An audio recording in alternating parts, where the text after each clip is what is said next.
इस मूवी के स्टार्ट में हमें फ्यूचर का टाइम दिखाया जाता है, जहां हमें एक न्यूज रिपोर्ट में बताया जा रहा था कि केबी कॉरपोरेशन के प्रेसिडेंट एंथनी को मेल के थ्रू बहुत से थ्रेट्स का सामना करना पड़ रहा है। और ये सब कुछ तब से हो रहा था जब से उसकी ऑर्गेनाइजेशन ने एक controversial energy plan omega introduce करवाया था, जिससे क्रूड ऑयल की मार्केट क्रैश हो सकती थी।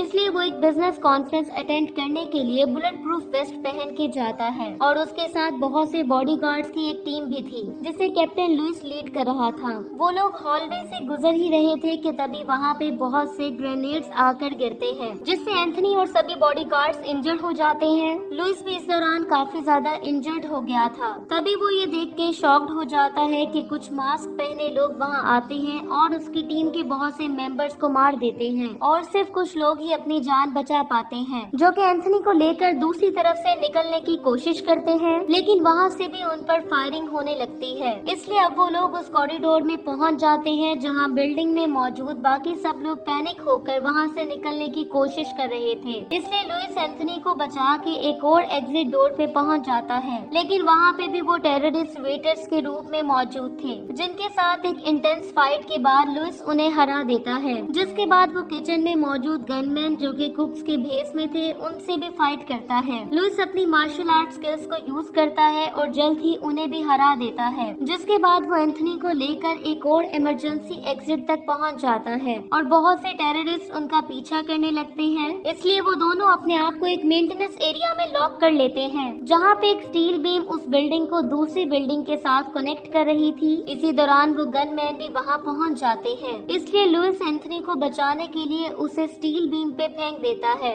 और कुछ टेररिस्ट को मारने के बाद वो एंथनी को लेकर आगे की तरफ बढ़ने लगता है। इसी दौरान लुइस की टांग में गोली भी लग जाती है। तभी एंथनी स्लिप होकर नीचे गिर जाता है, लेकिन लुइस उसका हाथ पकड़ लेता है और उसे बचाने की कोशिश करता है। इसी दौरान वहाँ पे एक मिलिट्री हेलीकॉप्टर भी आ जाता है, जिसमें मौजूद एक स्नाइपर सभी टेररिस्ट को मार देता है। इधर लुइस ने भी एंथनी को ऊपर खींच लिया था, जो कि उसे थैंक्स कहता है। अब हम कुछ दिन बाद का सीन देखते हैं, जहाँ लुइस बीच पे मौजूद अपने घर में रिकवर हो रहा था। यहाँ हम उसकी डॉटर फैंग को भी देखते हैं, जो कि उसे कंपनी दे रही थी और उसके आर्म पे ड्राइंग बना रही थी और उसे हंसाने की कोशिश कर रही थी। तभी उसकी वाइफ वहाँ आती है और उसे बताती है कि पुलिस फोर्स उसकी रिटायरमेंट की तैयारी कर रही है, ताकि वो अपनी फैमिली के साथ टाइम स्पेंड कर सके और अच्छी तरह रिकवर हो सके। लेकिन लुइस ऐसा नहीं चाहता था, क्योंकि अभी भी उसे अपने साथियों के मरने का बहुत दुख था। इसी दौरान उनकी डोरबेल बजने लगती है। लुइस की वाइफ बाहर जाती है तो एक डिलीवरी मैन उसे एक बॉक्स देके चला जाता है, जिसमें एक बॉम्ब था, जो कि 30 सेकेंड्स में ब्लास्ट होने वाला था।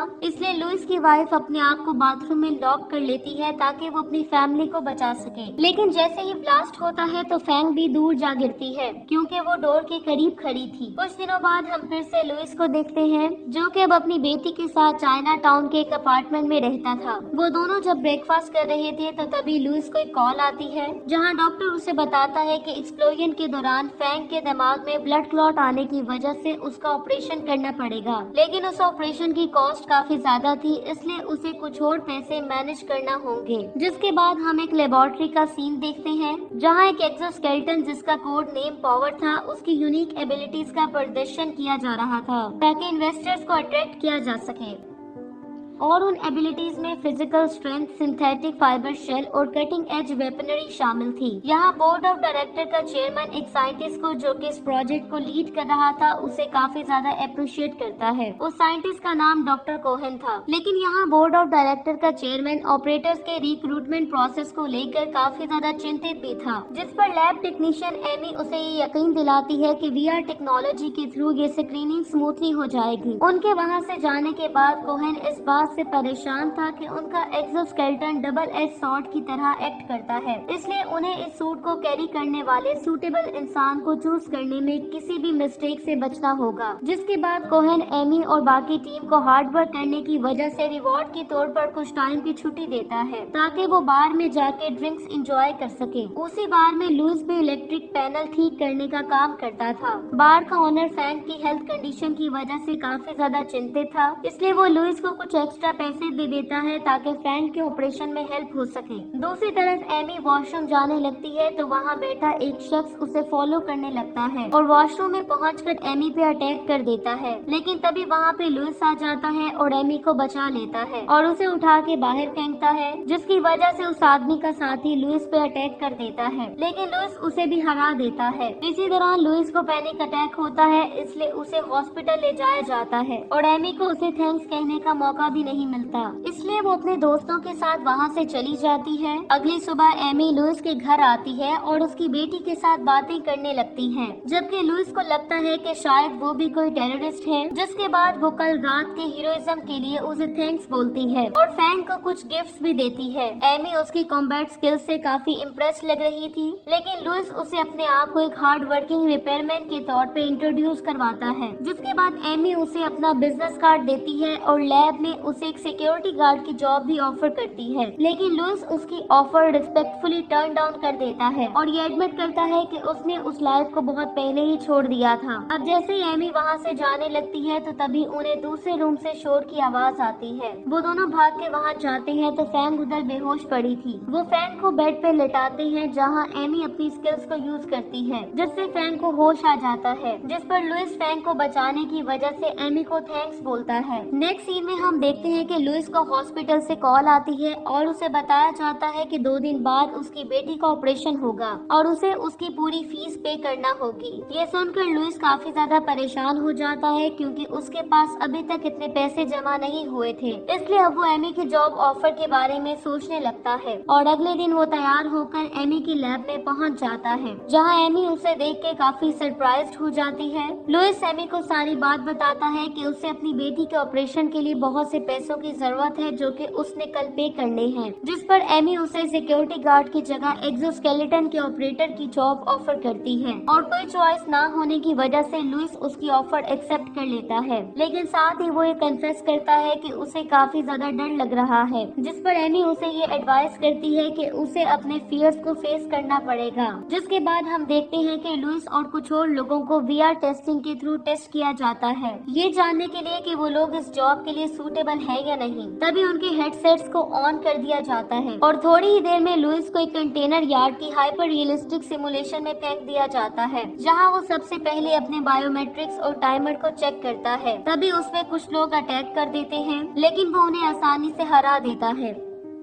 और क्विक प्रिसीजन के साथ उन्हें एक एक करके एलिमिनेट कर देता है और उसके इनहैंस्ड विजन की वजह से वो बड़ी आसानी से एनिमी टारगेट्स को पिन पॉइंट करके उन्हें हरा रहा था। जिसके बाद वो बाकी के गनमैन पे ग्रेनेड फेंक के उन्हें भी एलिमिनेट कर देता है। अब वो एक कंटेनर में जाता है जहाँ कुछ लोगों ने किसी को किडनैप कर रखा था, लेकिन तभी एनिमीज का एक और ग्रुप उस पे दूसरी तरफ से अटैक कर देता है क्योंकि ये उन्होंने उसके लिए ट्रैप लगा रखा था। सब लोगों को मारने के बाद जब वो होस्टेज के सर से कपड़ा हटाता है तो वो ये देख के शॉक्ड हो जाता है कि ये तो उसकी वाइफ थी। लेकिन तभी उस लैब में जहाँ लुइस मौजूद था वहाँ इस सिमुलेशन को टर्न ऑफ कर दिया जाता है, जिसके बाद लुइस काफी ज्यादा गुस्सा करने लगता है और एमी को ब्लेम करता है कि उसने उसके साथ ऐसा मजाक क्यों किया और ये डिमांड करता है कि उसे यहाँ से बाहर निकाला जाए। लेकिन गार्ड उसे वहीं रुकने का कहता है क्योंकि हॉलवे में किसी डिस्टर्बेंस की रिपोर्ट आ रही थी। कुछ ही देर में जब वो गार्ड वापस आता है तो वो काफी ज्यादा इंजर्ड था और वो उन सबको वहाँ से भागने का कहता है और इसी दौरान वहाँ पे ब्लास्ट हो जाता है, जिसके बाद कुछ टेररिस्ट वहाँ आ जाते हैं और सभी लोगों को मार देते हैं, जिनमें साइंटिस्ट और कैंडिडेट्स भी शामिल थे। लेकिन लुइस किसी तरह वेंटिलेशन के थ्रू वहाँ से भागने में कामयाब हो गया था। तभी उन लोगों का लीडर कुन एक ब्लास्ट करता है जिससे वो पूरी लैब डिस्ट्रॉय हो जाती है, जबकि कुन और उसकी टीम बड़े आराम से एलिवेटर के थ्रू वहाँ से चले जाते हैं। दूसरी तरफ लुइस एक मेडिकल क्लोजेट तक पहुँच जाता है और अपने जख्मों पे पट्टी करने लगता है, जबकि इस दौरान एक और टीम जिसको स्टीवन लीड कर रहा था वो लोग सभी रिसर्चर्स और स्टाफ मेंबर्स को मार देते हैं और बाकी बच जाने वाले एम्प्लॉयज जिनमें डॉक्टर कोहेन और एमी भी शामिल थे उन्हें एक जगह इकट्ठा करने लगते हैं। तभी वहाँ पे कुन भी अपनी टीम के साथ पहुँच जाता है और वो लोग उन एम्प्लॉयज को होस्टेज बना लेते हैं। दूसरी तरफ हम लुइस को देखते हैं जो कि अब हॉलवे तक पहुँच जाता है जहाँ बहुत सी डेड बॉडीज पड़ी हुई थी, जिसके बाद वो कंट्रोल रूम में जाता है जहाँ वो लाइव वीडियो में उस रूम को देखता है जहाँ सब मौजूद थे थे। यहाँ कुन ये रिवील करता है कि वो उस एक्सोस्केलेटन का कोर डाटा चोरी करना चाहता है ताकि वो उस आर्मर को अपने बुरे कामों के लिए यूज कर सके। डॉक्टर कोहेन पहले तो उन टेररिस्ट के साथ नेगोशिएट करने से इनकार कर देता है, लेकिन जब कुन उसके कोलीग्स को शूट करने लगता है तो डॉक्टर कोहेन उस डेटा को अनलॉक कर देता है। दूसरी तरफ लुइस, जो ये सब कुछ देख रहा था, उसे टेररिस्ट होस्टेज बना लेता है, लेकिन लुइस उससे गन छीनकर उसी पे ही पॉइंट कर देता है। इधर कुन उस गनमैन से कांटेक्ट करने की कोशिश करता है, जिसकी वजह से डॉक्टर कोहेन को मौका मिलता है और वो सेल्फ डिस्ट्रक्ट पासवर्ड एंटर कर देता है, जिससे सोर्स डेटा कुछ ही मिनटों में डिस्ट्रॉय हो जाना था। लेकिन कुन डॉक्टर को ऐसा करते हुए देख लेता है और उसे शूट कर देता है और अपनी टीम को सभी होस्टेज को एलिमिनेट करने के लिए प्रिपेयर होने का कहता है। लेकिन तभी लुइस फायर अलार्म ऑन कर देता है, जिससे वो लोग डिस्ट्रैक्ट हो जाते हैं और लुइस की लोकेशन की तरफ जाने लगते हैं। जबकि इस दौरान एमी कुन से उन लोगों को ना मारने की रिक्वेस्ट करने लगती है और कहती है कि वो डिस्ट्रक्शन प्रोसेस को रोककर एक्सोस्केलेटन डेटा को रिकवर कर सकती है, जिस पर कुन मान जाता है। दूसरी तरफ हम लुइस को देखते हैं, जिसने उसी टेररिस्ट का यूनिफॉर्म पहना हुआ था जिसे उसने होस्टेज बनाया था,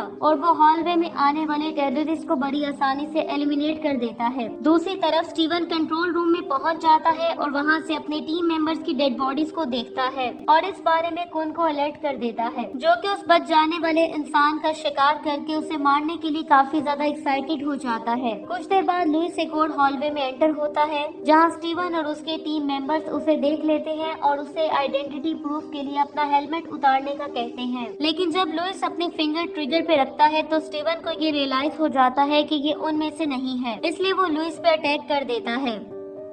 लेकिन लुइस बड़ी आसानी से दो टेररिस्ट को मार के स्टीवन को पीटने लगता है, लेकिन उनकी ये फाइट काफी देर तक जारी रहती है, जिससे हमें ये रियलाइज होता है कि उन दोनों की स्किल्स ऑलमोस्ट एक जैसी थी। वो दोनों एलिवेटर में एक दूसरे पे काफी अटैक्स करते हैं, लेकिन फिर आखिरकार जैसे ही एलिवेटर डोर ओपन होता है तो लुइस स्टीवन को नॉकआउट करने में कामयाब हो जाता है। दूसरी तरफ एमी, जो कि डेटा रिकवर करने में बिजी थी, कुन उस पे गन पॉइंट कर देता है। तभी एमी किसी तरह उस प्रोसेस को रिवर्स करके सोर्स कोड रिकवर करने में कामयाब हो जाती है, लेकिन कुन अपना वादा तोड़ देता है और अपने लोगों को ये ऑर्डर देता है कि वो एमी को उसके कोलीग्स के पास ले जाएं, और उसका इरादा उन सब लोगों को मारने का था। इसी दौरान लुइस वॉकी टॉकी के थ्रू उससे उन सब लोगों को छोड़ने की डिमांड करता है और इसके बदले वो स्टीवन को छोड़ने का कहता है, जिसे उसने होस्टेज बनाया हुआ था। जिसके बाद वो स्टीवन को लेकर वहाँ पहुँच जाता है और फिर से कुन को उन होस्टेजेस को छोड़ने की डिमांड करता है, लेकिन कुन खुद ही स्टीवन को मार के लुइस पे अटैक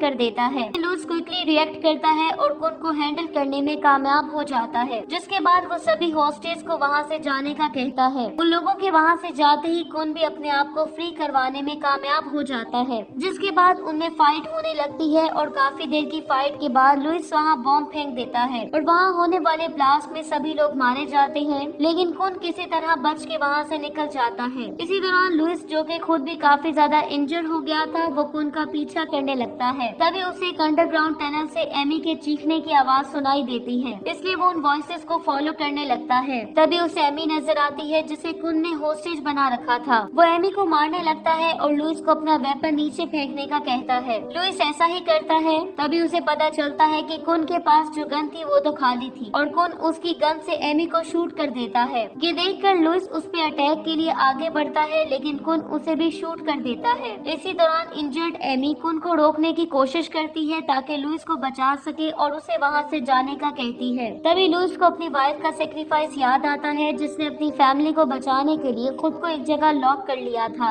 जिसकी वजह से उसे हिम्मत मिलती है और वो एक स्टील रॉड से किए गए कुन के अटैक को रोक लेता है, जिसके बाद उन्हें फाइट होने लगती है। इस फाइट के दौरान वो एक दूसरे पे जबरदस्त अटैक्स करते हैं, जिससे वो दोनों काफी ज्यादा इंजर्ड हो जाते हैं, लेकिन फिर भी वो एक दूसरे से फाइट करना जारी रखते हैं और ये फाइट उस टाइम खत्म होती है जब कुन लुइस को एक स्टील स्पाइक पे धकेल देता है। लेकिन इस दौरान वो कुन के पास मौजूद ग्रेनेड की पिन निकालने में कामयाब हो गया था और ब्लास्ट से पहले लुइस फैंग का ख्याल रखने के लिए एमी पे शाउट करता है और तभी उस ब्लास्ट में वो दोनों मारे जाते हैं। कुछ देर बाद लुइस को होश आता है तो वो ये देख के सरप्राइज्ड हो जाता है कि ये पूरा इंसिडेंट एक टेस्ट सिमुलेशन थी, जिसे उसने पास कर लिया था। इस पर एमी उसे कांग्रेचुलेट करती है। लुइस एमी को जिंदा देखकर और उस इंसिडेंट के रियल ना होने की खुशी में एमी को को गले लगा लेता है। मूवी के लास्ट सीन में लुइस फैंग के पास आता है जिसका ऑपरेशन सक्सेसफुल हो गया था। फैंग उसे गले लगा लेती है और रोने लगती है क्योंकि वो अपने फादर को काफी ज्यादा मिस कर रही थी। लुइस उसे काम डाउन करता है क्योंकि वो अब रिकवर हो रही थी, इसलिए सब कुछ ठीक होने वाला था। इसी के साथ ही ये मूवी एंड हो जाती है। Thank you so much for watching.